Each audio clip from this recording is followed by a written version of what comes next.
Veliko veselje mi je, da smo lahko danes z vami v podjetju Lumar. Marko, povejte mi, vi ste bili eno prvih podjetij leta 2016, ko ste se skupaj z nami podali na pot trajnostne poslovne strateške transformacije. Takrat je bila beseda trajnost še res povezana z pravimi trajnostnimi vrednotami. Povejte mi, kakšna je bila vaša izkušnja in par besed o vašem podjetju. Ja, res je, 2016 je bilo o trajnosti nekaj manj govora, kot je mogoče danes.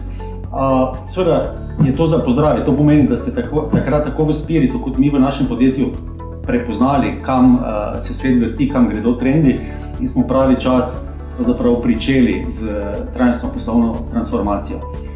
Trajnost je v našem podjetju pravzaprav v DNK-ju, že od samega začetka smo družinsko podjetje, stari skoraj 30 let. Jaz konkretno sem sedaj druga generacija, podjetje so ustanovili starši in pravzaprav vsa naša identiteta je vedno bazirala na objektih grajenih iz lesa, na trajnostni zasnovi in zato pravzaprav za nas takrat ni bilo dvoma, ali k temu pristopiti ali ne, ampak ali bomo med te prve izbrance na nek način tudi izbrani. Smo bili zelo veseli, ko smo se lahko priključili. Povejte mi, ključna motivacija takrat odločitev, ali ste pričakovali takšen proces, kot smo ga na koncu potem skupaj izvedli, kako ste si to predstavljali? Pravzaprav nismo pričakovali nič, ampak jaz mislim, da je to dobro, da vedno, kadar človek želi stopiti na pot spremembe, je že to, če nekaj pričakuje, na nek način omejitev za spremembo. Se pravi, smo popolnoma zaupali, da bo ta pilotni projekt dal prave rezultate. Moram reči, da smo imeli zelo dobro izkušnjo z eksperti, ki so nam bili na razpolago, vse so bili to izkušeni coachi, ki so to vrstno tematiko že upravljali. Je pa bilo sigurno zanimivo v podjetju, ker vsi vemo, da je najtežje spremenjati kulturo, še posebej v podjetju, ki se ima za trajnostno, ki mu gre pravzaprav zelo dobro. Zakaj nam je potrebno še to dodatno delo? Treba se namreč zavedati, da je delo, ki je bilo upravljeno, se meri v veliko urah in ko so ljudje enkrat ali pa so delavci spoznali, da to koristi ne samo na eni strani podjetja, ampak tudi nekemu osebnostnemu razvoju, je bilo potem stvari tudi lažje peljati. Omenili ste, vsi vemo, podjetje Lumar je zelo poznano tudi v Sloveniji in tujini, se pravi, vaši trgi so pretežno kje? To je pa zanimivo vprašanje. Se pravi, ko smo pristopili v ta projekt, so bili naši trgi zraven Slovenije in Avstrije, kjer imamo tudi svoje podjetje, še Italija in Švica, delno tudi Nemčija. Nekako smo skozi to transformacijo in skozi vrednote, cilje, ki smo se jih postavili, prišli tudi do tega, da smo vedno manj nastopali na teh oddaljenih trgih, ker na nek način štejemo, da je del trajnosti tudi delovati lokalno, se pravi v nekem ožjem krogu od sedeža podjetja, pa ne samo zaradi ogljičnih izpustov, zaradi poti, ampak tudi, ker en od temeljnih vidikov transformacije je bilo tudi spostaviti boljše delovno okolje za naše zaposlene. In sigurno za enega monterja, ki se mora voziti na drugo stran Italije, Švice, kakorkoli, to je neka dodatna obremenitev in ko smo pogledali vse te vidike, nekako se odločili, da delamo Slovenija, Avstrija in da delamo tukaj dejansko celovito rešitev, pa da poskušamo biti res najboljši na področju nizkoenergijske gradnje. Dobro. Vi kot voditelj oziroma lastnik in pa direktor podjetja, katere bi bile vaše ključne vrednote, kot vodstvo, kot voditelj, direktor, osebne, ki jih potem tudi želite komunicirati z vašimi zaposlenimi, z vašo ekipo in pa potem generalno kot podjetja celotnega?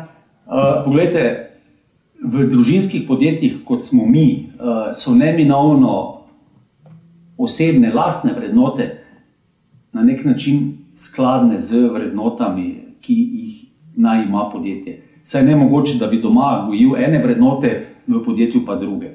Se pravi, zagotovo se gre tukaj za eno pošteno, etično delovanje, gre se zagotovo za to, da poskušamo za naše kupce narediti najboljše hiše.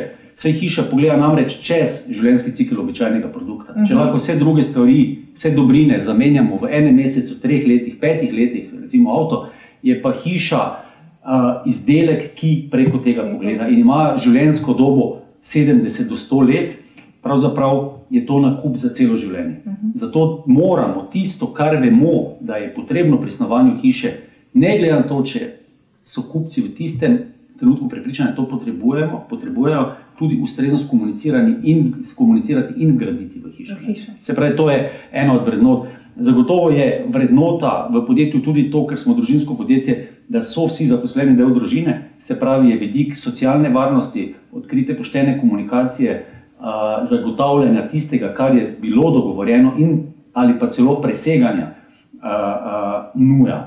Se pravi, na eni strani presegati najprej pričakovanja zaposlenih, kar ni vedno lahko, to moramo vedeti, svet se izrazito hitro spreminja, saj je to temeljni predpogoj, da lahko presežemo pričakovanja kupcev, kar je zopet ena od naših vrednot. Se pravi, v teh vrednotah bi lahko še kar nekaj našteval, ampak mislim, da že skozi te se jasno vidi, na čem baziramo. Letošnje leto je leto veliko izzivov, sprememb, ki nam trkajo konstantno na vrata.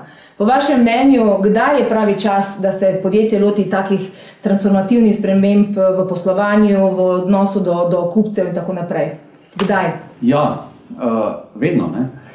Zato, ker pogledajte, res je letošnje leto polno izzivov, ampak jaz se v svoji sorazmerno dolgi poslovni poti ne spomnim leta, ki ne bi bilo polno izzivov.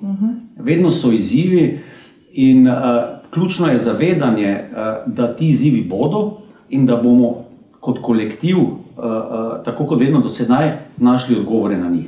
Zato je, ker sam prihajam iz športa in to vedno znova poudarjam, ker se iz tega napajam, tudi ko treniramo, ne začnemo trenirati takrat, ko nam gre slabo, ampak takrat, ko nam gre najboljše, takrat moramo trenirati še bolj zavzeto, to je ena stvar, in pa vsakodnevno se moramo spraševati o tem, o metodah treninga. Isto v podjetju, se pravi, tako kot pravi neka knjiga, tisto, kar nas je pripeljalo do sem, nas ne bo pripeljalo naprej. In to je ravno tisto, kar je težko. Najtežje je proaktivno in dobro delovati takrat, ko ti gre dobro.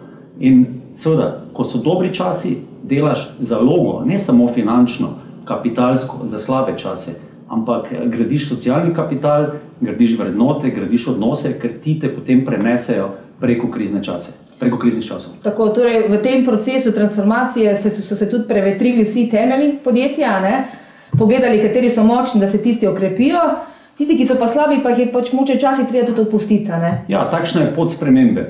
Vsak, ki dela tudi sam na sebi, ve ravno to. Najtežje se je pravzaprav ločiti od nekih starih, ustaljenih vzorcev, navad, ampak vedno je življenje tako, če želimo odpreti neka nova vrata, moramo najprej zapreti stara za seboj. In enako velja v podjetništvu. Je pa stvar seveda neke osebne ambicije, zavzetosti oziroma tega, kaj sploh želimo doseči in ali smo zadovoljni v coni udobja, ali pa nam pravzaprav tisto nepoznano, tisto še nedoseženo postavlja nek oseben izziv, in če sledimo temu osebnemu izzivu, mislim, da tudi ni strahu, da podjetje in kolektiv ne bi rasel in da ga bi moralo biti strah za prihodnost.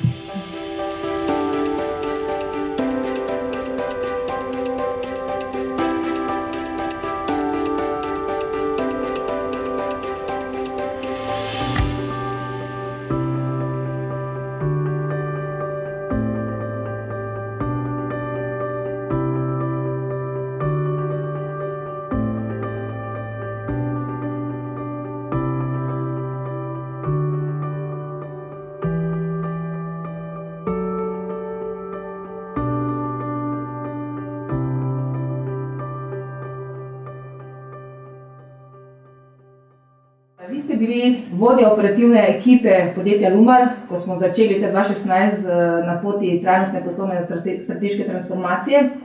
Povejte mi, kakšni so bili ključni izzivi takrat v tem delu, ko smo se lotevali tega? Morali smo začeti s korakom 1, s prvim korakom. Kakšni so bili občutki in kako ste v bistvu sestavili ekipo v podjetju? Res je, zanimivo je zdaj, ko pogledamo, pomislimo za nazaj, kako je bilo takrat, tako kot je direktor prej povedal, v teh 4 letih se je zgodil enorm korak naprej.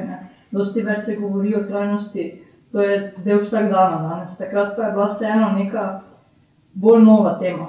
dejstvo je, da naši izdelki so že v samem DNK-ju imajo zapisano neko trajnost, ne? In potem je bila seveda tudi usmeritev, da želimo, da je delovanje podjetja in vseh procesov znotraj podjetja trajnostno, ne?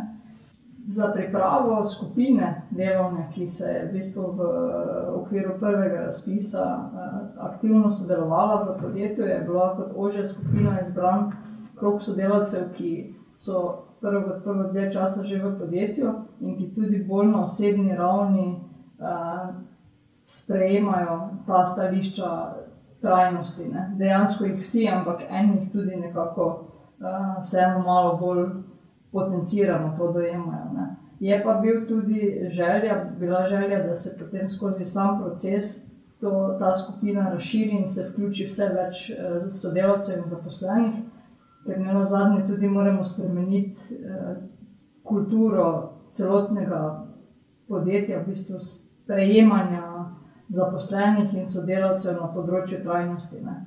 In to potem lahko širimo in z temi informacijami, ko se vključujejo oni v procese, pa tudi dejansko z predstavitvijo rezultatov aktivnosti, ki so bile tekom projekta.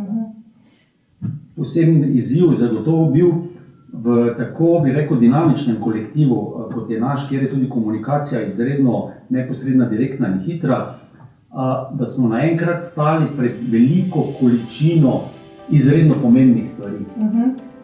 Vse je bilo naenkrat pomembno in tega je bilo veliko. In tu je prišla ravno zelo do izraza, se mi zdi, tudi vloga coacha, da nas je na nek način z svojimi podvprašanji, z svojimi pogledi nekako usmeril v to, da smo pa izbrali vseeno tiste stvari, ki pa so najbolj pomembne. Ker v nekem trenutku se ti zdi, da je pravzaprav vse izredno pomembno in to je bilo zelo dobro došlo. Seveda je to tudi v ekipi zahteva neko določeno solidarnost pa medsebojno spoštovanje, ker enostavno vseh predlogov, vseh želja ne moreš realizirati, ker na koncu ne realiziraš nič. In tudi na ta način smo na nek način spostavili dialog znotraj ekipe. No, ko smo že bili v tem procesu, zdaj, ko pridemo v podjetje, oziroma se začne podjetje ukvarjati samo s sabo, včasih vedno se ukvarjajo podjetje s končnim produktom, z trgi, z konkurenco in tako naprej, ampak je pride čas, ko se je pač treba začeti ukvarjati samim sabo. In takrat tudi pade kako kostnjak iz omare. Jih je bilo kaj v tem procesu, Nataša? V prvem delu bom rekla niti toliko ne. V tem drugem delu, ker smo se pa zdaj bolj lotili implementacije, niso bili okostnjaki, so pa bile neke zanimive ugotovitve. Mi smo se procesa lotili kar poglobljeno, opravili smo 28 razgovorov v sklopu popisov procesov za sodelavci. In presenetljivo je bilo mogoče ravno to, da podjetje zelo dobro posluje, tudi odnosi so v redu, pa smo vseeno popisali 514 ugotovitev sodelavcev iz teh 28 razgovorov. Se pravi, na nek način to tudi nakazuje na dobro pripravljenost sodelavcev, na sodelovanje v projektu, ker so res povedali svoje ugotovitve, in smo zdaj iz teh 514 ugotovitev smo nekako sestavili 50 projektov, ki pa bojo se glede na rangiranje pa razpoložljivost kapacitet potem tudi realizirali v prihodnje. Zdaj, ko smo zbirali v ta proces takrat v pilotno oziroma testno skupino podjetij, bili ste eni izmed 9, smo tudi imeli intervjuje z vami, se pravi z vodstvom in z lastniki, in kjer smo preverjali tudi zrelost podjetja, se pravi zrelost vodstva za tak proces. Zanima me, kako ste, verjetno tudi kakšna kritika padla ali pa kakšna ugotovitev, ki mogoče čustveno ni prav dobro sedla, kot direktor, kako ste se s tem soočali, s temi okostnjaki, ki ste jih potem mogli pač rešiti oziroma se soočiti z njimi? Ja, kot sem uvodoma že povedal, je pravzaprav, ko stopiš na pot spremembe, moraš biti pripravljen na to, da se z spremembo soočiš. Se pravi, z resnico, ker če bi bilo vse idealno, vse super, potem tako ne bi bilo potrebe po spremembi.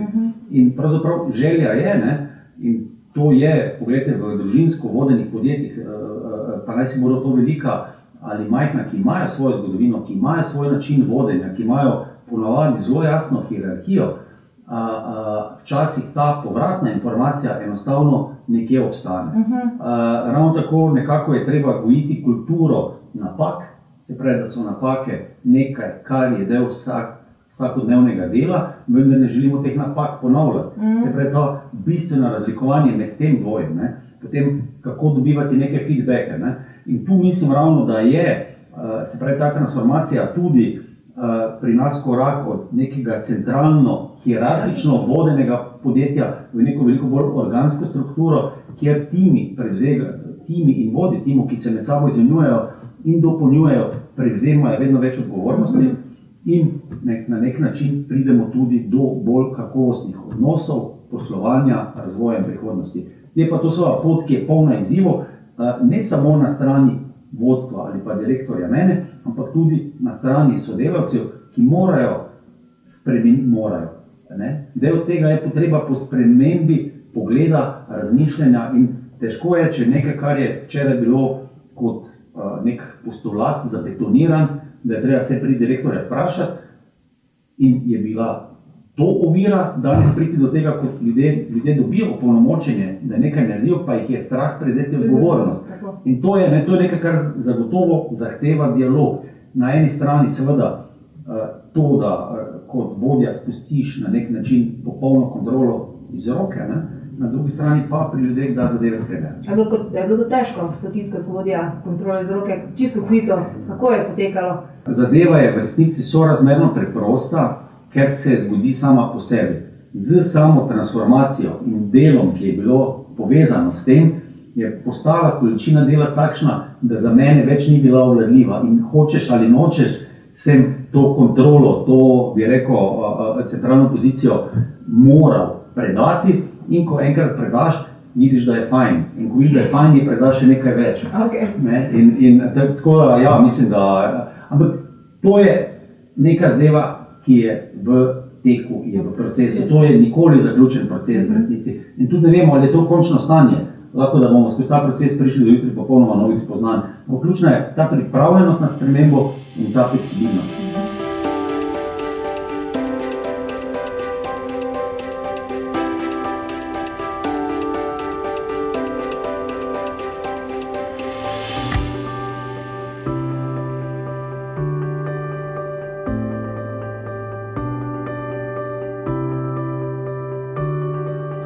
Bilo je pa zelo interesantno, da se v tej fazi prenosa samega te kontrole iz vodstva pokazal izziv, da ljudje, ki so prej skozi govorili, kako so željni, vodenja pa vsega tega, enostavno so se v tej fazi, ko so dobili to možnost, pomaknili malo nazaj. Tako je to je tukaj v bistvu še nekaj dela, ki nas čaka, da res mlajši kader dejansko prevzame to odgovornost, ker ni to samo možnost, ampak to je tudi odgovornost, ki je bistvena tukaj.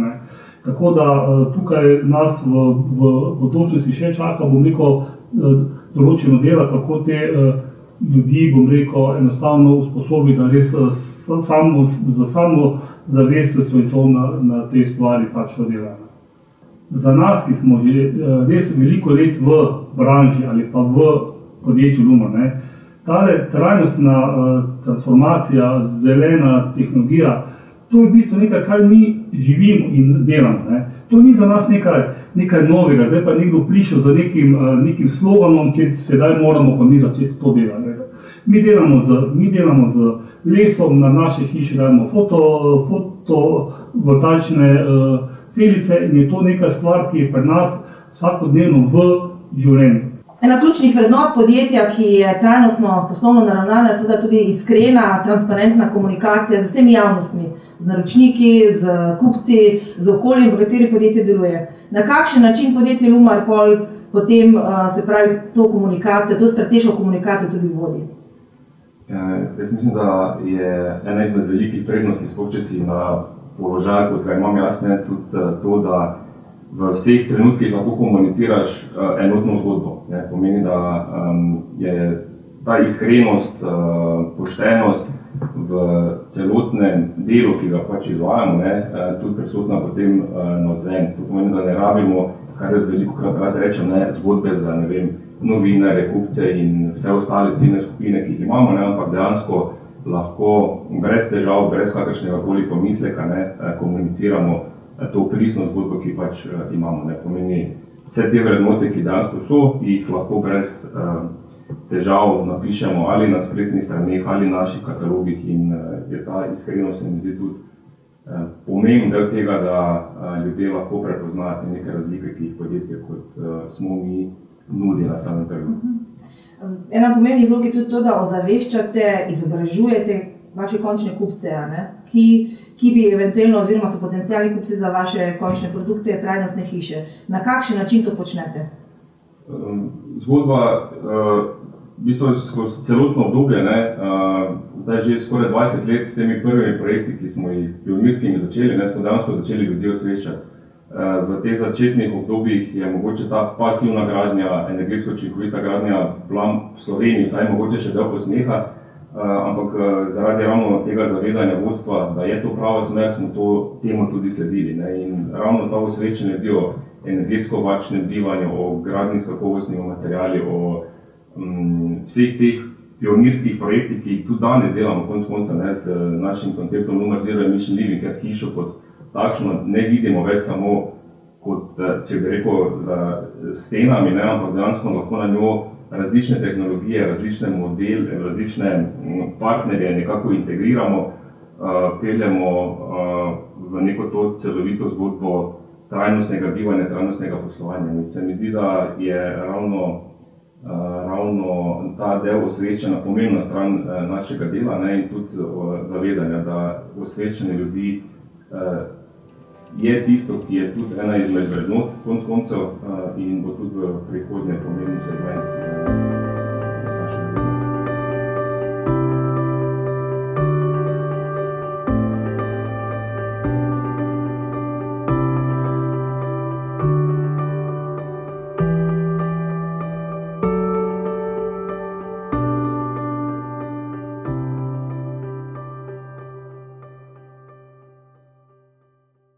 Zdaj, če pogledamo resnici v oči, je jasno, da veliko podjetij, veliko organizacij, ljudi govorijo o trajnostnem vidiku poslovanja in o uresničevanju teh trajnostnih vrednot.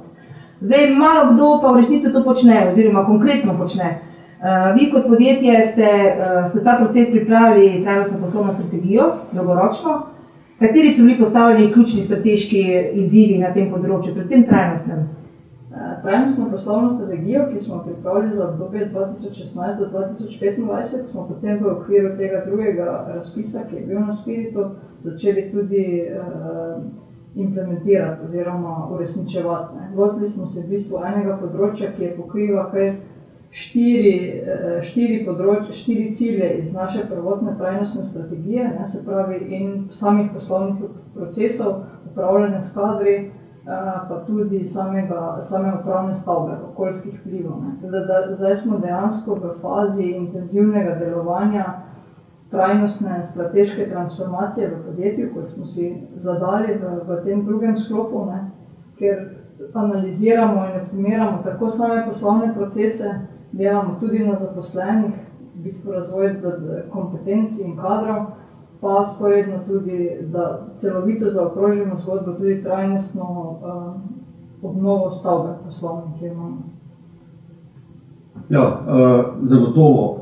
Prva izredno pomembna in kompleksna naloga je zagotovo vzpostavitev nove strukture, se pravi stil vodenja ljudi ustrezno izobraziti, ker veliko delamo na tem vzpostaviti ustrezen sistem nagrajevanja, ki bo transparenten, pravičen in bo temeljil na uspehu, vendar ne zdaj na tistem, bi rekel, najbolj krutem kapitalističnem, da rečemo, ampak bo upošteval tudi druge vidike, se pravi, kako je nekdo vključen v tim, kako sodeluje z ostalimi. Pomemben vidik zagotovo na tej poti je digitalizacija, to je zopet en proces, nikoli zaključen, vendar se zajeda v vse pore poslovanja. Na eni strani povečuje zadovoljstvo kupcev, se povečuje našo odzivnost, znižuje stroške, istočasno pa razbremeni sodelavce na določenih, bi rekel, opravilih, ki so zahtevala veliko časa. Pomemben vidik in izziv je zagotovo, kako na trg pripeljati izdelke, ki bodo na eni strani ekološki, na drugi strani pa tržno sprejemljivi. Vse moramo vedeti, da ob tem našem poslanstvu širjenje, se pravi, zavesti, ozaveščenosti ljudi o pomembnosti ekološke gradnje, pa na koncu to treba tudi plačati. Ne? In ljudje imajo, investitorji, svoj limit in v tistem trenutku postane ekologija drugotnega pomena. Zato vidimo, da naše poslanstvo v tem, da vse to sisteme, procese naštudiramo na način, da je ekološki produkt tudi tržno sprejemljiv. Ker brez veze se drugače pogovarjati o ekologiji, ki je trg ne sprejme. Mi lahko imamo super produkte, ki nič ne onesnažujejo, ampak če bo ljudje kupili hišo, ki veliko porabi in jo ogrevali, če zdaj banaliziram na olje ali pa na vlažna drva, nismo nič naredili. Ne. Tako da tu noter vidimo ključne izzive, ki se nam dogajajo. Zagotovo je velik izziv tudi za bodočnost zagotavljanje ustrezno motiviranih in usposobljenih zaposlenih in tukaj pravzaprav je center naših aktivnosti, ker iz zadovoljnih zaposlenih izhajajo tudi zadovoljni kupci. Drugačen proces je pravzaprav skoraj nemogoče. Eden od ciljev, ki smo ga v tem projektu zastavili, bi, bom rekel, energetska prenova upravne stavbe. V samem, bom rekel, pregledu energetske odvisnosti podjetij od nekih zunanjih virov, smo enostavno ta del upravne stavbe tudi razširili na proizvodnjo.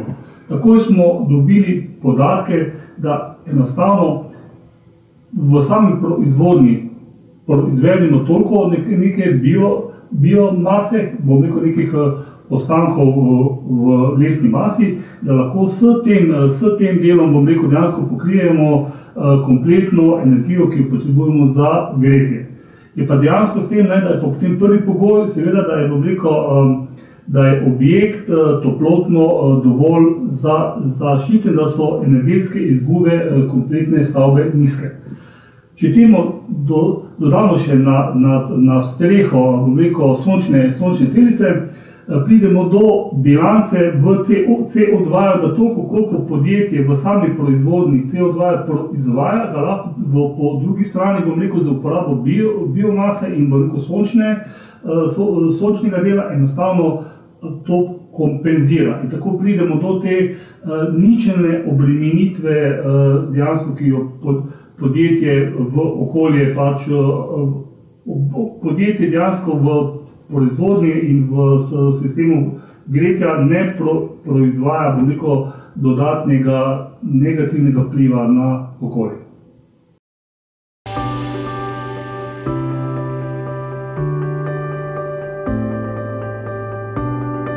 Zanimivost, ki se je izkristalizirala pri sami, bom rekel, planiranju prenove stavbe. Prva ideja vsekakor, ne vem, imamo stara slaba okna, to zamenjamo z novim oknem. Kar nekaj prišla ideja s strani direktorja, zakaj ta okna niso tako stara, gremo mi enkrat to malo, bom rekel, eno stopnjo dalje, gremo mi ta okna obnoviti. In tako dejansko so se postavili tisti neki novi cilji, da neka energetska prenova ni samo, bom rekel, vrži vse staro stran, pa daj novo gor, zato ker tudi s tistim novim nekako posegamo v okolje. Ja. Želja je bila tukaj ravno to pogledati, da v materialih, ki so grejeni v objekt, je že toliko energije skladiščene bilo porabljene. In ali je to, kljub temu, da okna še niso na koncu svoje življenjske dobe upravičen poseg, da jih zamenjamo z boljšimi. Vse so prihranki na tem delu ne upravičijo, ne samo ekonomsko, ampak tudi, če gledamo ekološki vidik tega, da bi jih že zamenjali. Se pravi, želimo tudi tukaj iti po neki novi poti, ki se vedno bolj poraja tudi v tekstilni industriji in podobno, da je treba stare stvari uporabiti dokler se gre. Da je to pravzaprav tista prava ekologija. In da ne moremo biti pri vsem podvrženi zgolj trendom in, bi rekel, temu diktatu potrošništva, ki je pravzaprav največji onesnaževalec, če smo čisto odkriti. Se pravi, zelo pomembno je tudi, kako podjetje, kakšno podobo ima podjetje v okolju, v skupnosti, v kateri delujete. Kakšna je vaša podoba? Kaj si mislijo o vas potencialni kadri, ki bi želeli k vam priti v službo, oziroma kako sodelujete z skupnostjo? Podoba podjetja vsaj tako ocenjujemo oziroma vidimo, je zelo dobra, ne, tudi ko dobivamo, takrat, ko nimamo razpisa veliko povpraševanj za različna delovna mesta.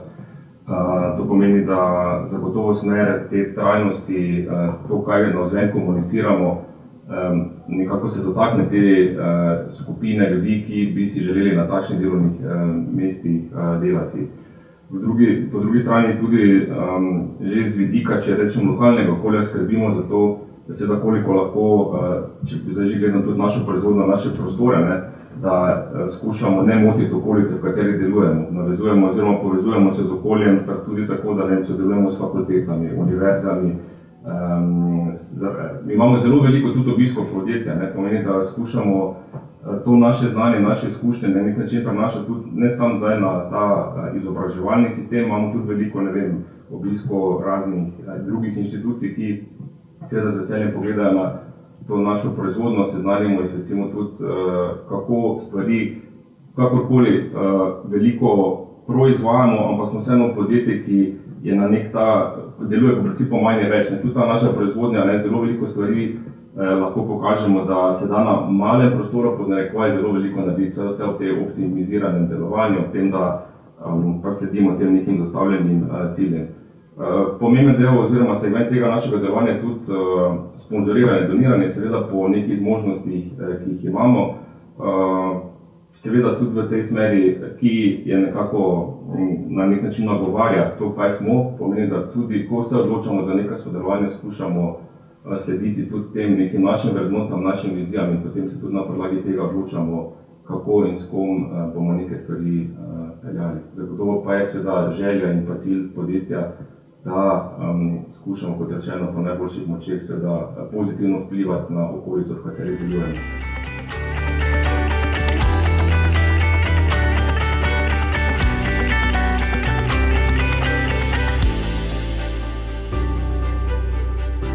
Kaj je bilo vaše ključno sporočilo podjetjem, ki še o tem razmišljajo, ali stopiti na to pot ali še malo odložiti te korake? Ja, tukaj velike dileme ni, ne. Edina gotova stvar v življenju so spremembe. In spremembe pridejo, če smo na njih pripravljeni ali ne. Zato je zagotovo biti bolje na njih pripravljen, čeprav seveda nikoli ne bomo imeli odgovora za vse, ampak bodimo proaktivni.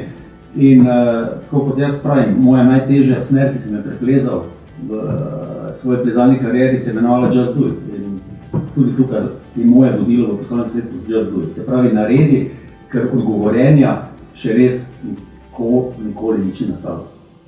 Torej, podjetja, čas je, da stopimo na trajnostno poslovno strateško transformacijo in postavimo močne temelje za našo boljšo prihodnost.